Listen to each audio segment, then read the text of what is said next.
السلام علیکم ورحمۃ اللہ وبرکاتہ۔ روزے کی حالت میں کچھ غلطیاں ایسی ہو جاتی ہے جس کی وجہ سے روزہ ٹوٹ جاتا ہے اور ہم پر قضا اور کفارہ دونوں لازم آ جاتے ہیں۔ اب وہ غلطیاں کیا ہے اس کو ہم اس ویڈیو میں جانیں گے۔ ایک تو سحری کا وقت ختم ہوا اس کے باوجود بھی کچھ کھا پی لینا، یا پھر افطار کا وقت شروع بھی نہیں ہوا اور کچھ کھا لیا، یا پھر اگربتی یا لوبان وغیرہ کا یا عطر کی دھونی وغیرہ کا خوشبو سونگھ لینا یا بھاپ لینا کہ اس کے ذرات حلق کے اندر اتر جائے۔ سگریٹ، بیڑی، حقہ پینے والے کے پاس جا کر جان بوجھ کر اس کا دھواں ناک میں کھینچ لینا۔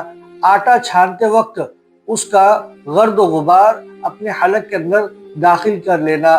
کوئی بھی چیز حلق کے اندر اگر اتر رہی ہے تو اس سے روزہ ٹوٹ جائے گا، یا کوئی بھی دوا دماغ تک یا پیٹ کے اندر تک پہنچ رہی ہے تو اس سے بھی روزہ ٹوٹ جائے گا۔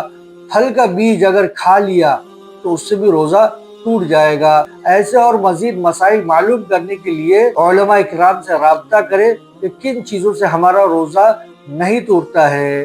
ہم امید کرتے ہیں کہ یہ مسئلہ آپ کو معلوم ہوا ہوگا۔ اگر نہیں معلوم تھا تو صدقہ جاریہ سمجھ کر اوروں تک اس مسئلے کو پہنچائے۔